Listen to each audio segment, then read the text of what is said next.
Whoa! How y'all liking my channels so far? The videos I put out there. I'm not meaning to put out all that rap music and regular music that I'm putting out there, but I'm trying to make it sound good with the video at hand. Believe me, in the future I will go back, probably to all the videos and just put Christian music in all of them. Most likely I will. Y'all are gonna trip out with what I found. Alright? I found this article today. Don't mind these little bugs. I can't. There's a. They're around for some reason. Can't really get rid of them. I don't know if they're gnats. I don't know what they are. There's a few of them. But yeah. We shall read this article. Alright? This is from. It's from the WCSD. Whatever that is. Alright? Now here we go. Avoiding a climate lockdown. We're gonna read this. This scared the crap out of me. This was published. Look when this was published. October 21st of 2020. That's right. That's when this was published. Alright? Let's go on to read. This is the author Marina Mazzucato. Marina Mazzucato, professor in the economics of innovation and public value at University College London, is founding director of the UCL Institute for Innovation and Public Purpose.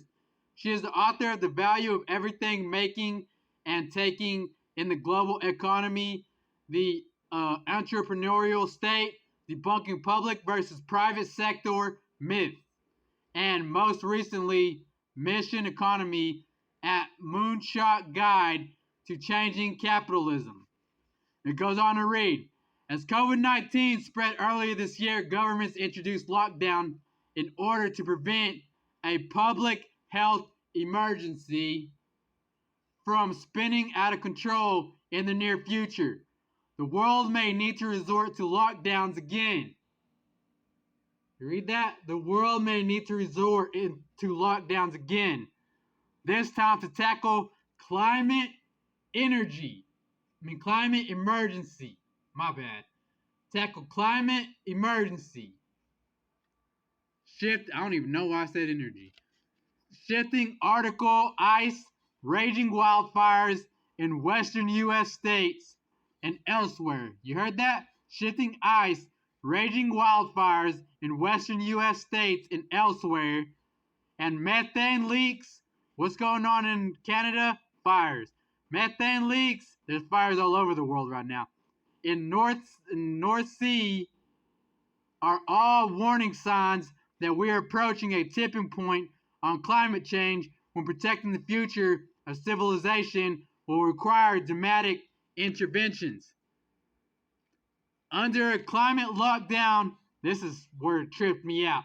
Under a climate lockdown, governments would limit private vehicle use. That's right. They're going to limit private vehicle use, ban consumption of red meat. What are they doing with lab meat right now? They're trying to get rid of red meat and go to lab meat. That's right. Ban consumption of red meat. You see that? Ban consumption of red meat. They're moving the lab meats. And impose extreme energy saving measures. While fossil fuel companies would have to stop drilling. Did they not stop drilling here in the United States? I don't know. I thought they did. To avoid such a scenario, we must overhaul our economic structure and do capitalism differently. That's right.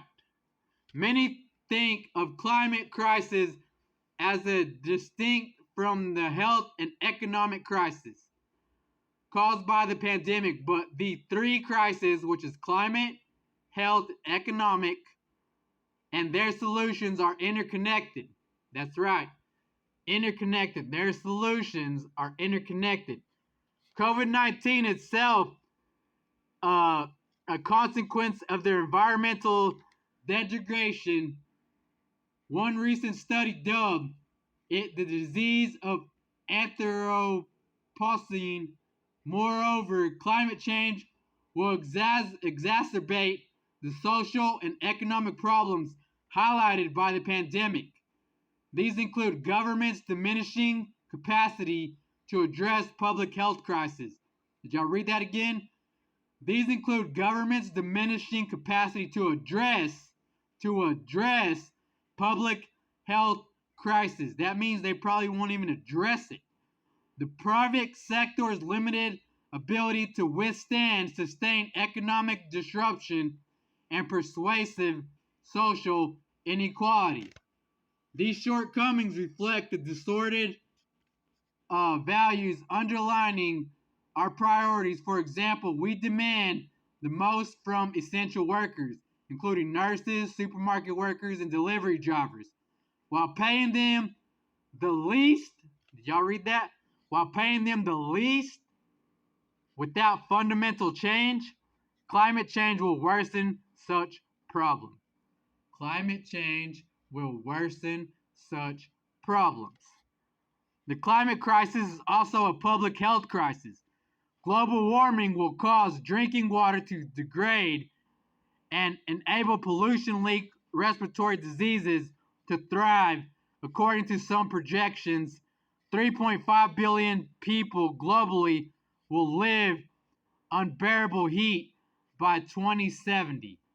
Nobody knows when that's going to happen. I don't even know how they're pushing out these future dates. Nobody knows when we're going to live, how far we're going to live, how long life's going to go on. People, the prophecy in the Bible speaks of a wrath. Prophecy in the Bible speaks of many things going bad. If y'all don't think the scorching heat is on its way, take a look around the news. You got squirrels exploding, like flopping on the ground in front of people because it's so hot. You got people passing out because it's so hot. You got people that are going home early because the bosses are telling their workers to go home early because it's so hot outside. It's getting bad, and this is 2023. I can only imagine 2 years from now, or one next year, 1 year from now. They think this is going to last till 2070? Get real. These people here need to lie. Addressing this triple crisis requires reorienting corporate governance, finance policy, and energy systems towards a green economic transformation. To achieve this, 3 obstacles must be removed. Business that is shareholder driven instead of stakeholder driven, finance that is used in inadequate and inappropriate ways, and government that is based on outdated economic thinking and faulty assumptions. I'm only going to read a little bit. 10-minute video probably. Corporate governance must now reflect stakeholders' needs instead of shareholders' whims. Building an inclusive, sustainable economy depends on productive cooperation among the public and private sectors and civil society. This means firms need to listen to trade unions and workers, collectives and community groups, consumer advocates, and others. Likewise, government assistance to business must be less. I might go all the way because we never know what's going to be at the end. Likewise, government assistance to business must be less about subsidies, guarantees, and bailouts, and more about building partnerships. This means attaching strict conditions to any corporate bailouts to ensure that taxpayer money is put to productive use and generates long-term public value, not short-term private profits. Goes on to read. In the current crisis, for example, the French government conditioned its ballots for Renault and Air France KLM on emission reduction commitments.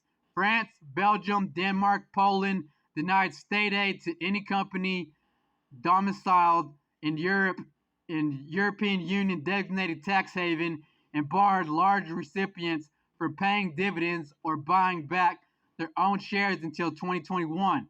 Likewise, U.S. corporations receiving the government's loans through the Coronavirus Aid, Relief, and Economic Security Acts are prohibited from the use from using the funds of share buybacks. That is crazy. I'm going back up to that one.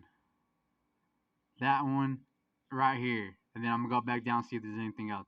Under a climate lockdown, governments would limit private vehicle use, ban consumption of red meat, which they're trying to do, and impose extreme energy saving measures while fossil fuel companies would have to stop drilling, which they already did.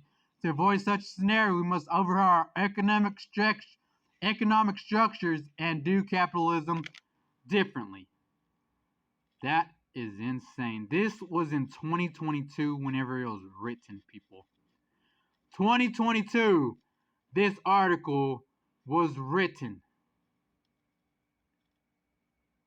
That's right. This article was written in 2022, and it is insane. It says these conditions are to start, but are not ambitious enough, either from a climate perspective or economic terms. The magnitude of government assistance packages does not match firms' requirements, and the conditions are not always legally binding. For example, the Air France emissions policy applies only to short domestic flights. It's crazy. It says far more is needed to achieve a green and sustainable recovery. For example, governments might use the tax code to discourage firms from using certain materials. They might also introduce job guarantees at company or national levels so that human capital is not wasted or eroded. This would help the youngest and oldest workers who have proportionally suffered job losses owing to the pandemic and reduce the likely economic shocks in disadvantaged regions already suffering industrial decline. That is insane. Let's see what else.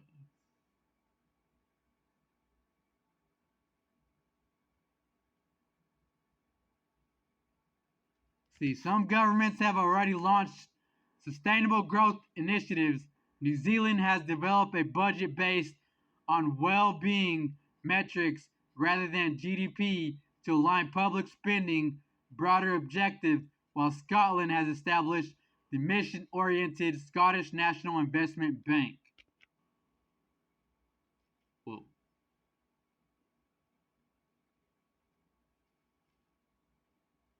Instead, along with steering finance toward a green transition, we need to hold the finance sector accountable for its often destructive environmental impact.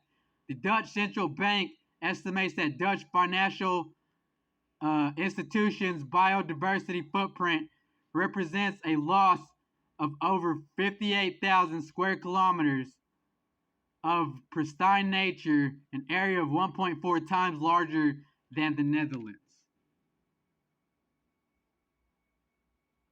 It says because markets will not lead a green revolution on their own, government policy must steer them in that direction. Did y'all hear that? Because markets will not lead a green revolution on their own, government must steer them in that direction. Like we're a bunch of herd of cattle. That's insane. This will require an entrepreneurial state that innovates, take risks, and invests alongside the private sector. Policymakers should therefore redesign procurement contracts in order to move away from low cost investments by incumbent suppliers and create mechanisms that crowd in innovation from multiple actors to achieve public green goals. This is getting insaner. Government should also take a portfolio approach to innovation and investment. In the United Kingdom and the United States, wider industrial policy continues to support the information technology revolution. Similarly to the EU's recently launched European Green Deal, industrial strategy and just transition mechanism are acting as the motor and compass for the 750 billion Next Generation EU Recovery Fund. What are we about to see? Well, we got toward the end. Let me read the two bottom paragraphs. I skipped over like 2 or 3 paragraphs. Finally, we need to reorient our energy system around the renewable energy, the antidote to climate change, and the key to making our economy's energy secure. We must therefore evict fossil fuel interests and short-termism from business, finance, and politics. What? It says, we must therefore evict fossil fuel interests and short-termism from business, finance, and politics. Financially powerful institutions such as banks and universities must divest from fossil fuel companies. Until they do, a carbon-based economy will prevail. They're trying to stop a carbon-based economy. The window for launching a climate revolution and achieving an inclusive recovery from COVID-19 in the process is rapidly closing. We need to move quickly if we want to transform the future of work, transit, and energy use and make the concept of a green good life a reality for generations to come. One way or the other, radical change is inevitable. Our task is to ensure that we achieve the change we want while we still have the choice. Y'all heard that right. I'll read it again. It says, one way or the other, radical change is inevitable. Our task is to ensure that we achieve the change we want while we still have the choice. See, right now we have the choice. We have the freedom right now, people. Slowly they're stripping it away, trying to take away red meat, move on to lab meat. Trying to take away fuel vehicles, gas fuel vehicles, and move on to electric vehicles. But there's a person out there that's smarter than me that said electric vehicles are more dangerous to the economy or about the same as gas vehicles. Not only that, they're saying that getting rid of red meat would help the environment more. But I read an article today that said lab meat is 4 to 25 times worse than red meat giving out the emissions. This is smoke and mirrors, people. I found this article, and this is from 2020. Are y'all awake? I hope y'all are. I'm going to put this out. Hopefully this gets shared. Hopefully people watch this. I'm going to keep pushing out these videos, these shorts. I'm not going to stop, people. I'm trying to wake y'all up. Everybody have a good day. God bless, and never give up on Jesus.